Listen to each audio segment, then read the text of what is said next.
It actually came from the acronym of American Veterinary Identification Devices. Got it. Okay.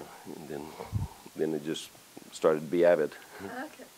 There's I have my partner is Peter Trosch, and he's been with me from day one. Oh, he's a biomedical engineer, and so he helped develop it. He helped develop it. He's very heavy on the technical side.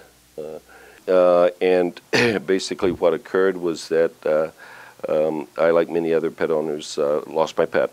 So I ran around frantically looking for him, and in that process I really educated myself on what type of animals were ending up at shelters. 90% plus of animals ending up at shelters are not wearing collars.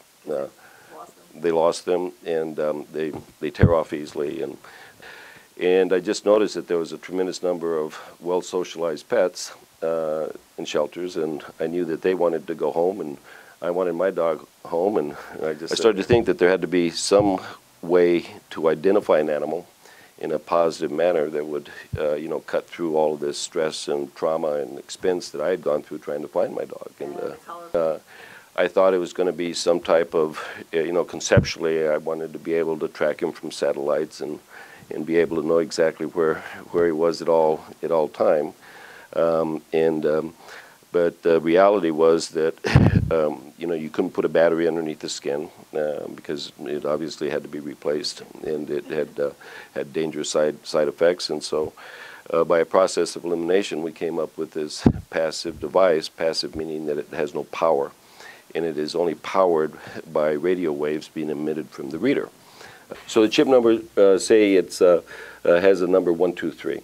And in the database, 123 will be the identifier for a dog named Buffy that belongs to, Dr. Stoddard. Right. About their vaccinations and all. Exactly. Yeah. As much information as you want to put in there.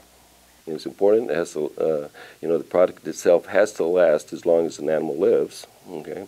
And you have some birds that live, 70, 80 years, and tortoises and turtles that live 100, and so. Some turtles too. Mm-hmm. Oh yes. Okay. Yeah, we've identified most of the animals in Galapagos, for example. We did a big project down there identifying all the. Did that for whom? That was government of Ecuador. You put so that they could track their life. Yes, inventory, so they could inventory their endangered species. You're not counting the same turtle twice. Exactly right. Yeah. Exactly right. Because they all kind of look alike. So.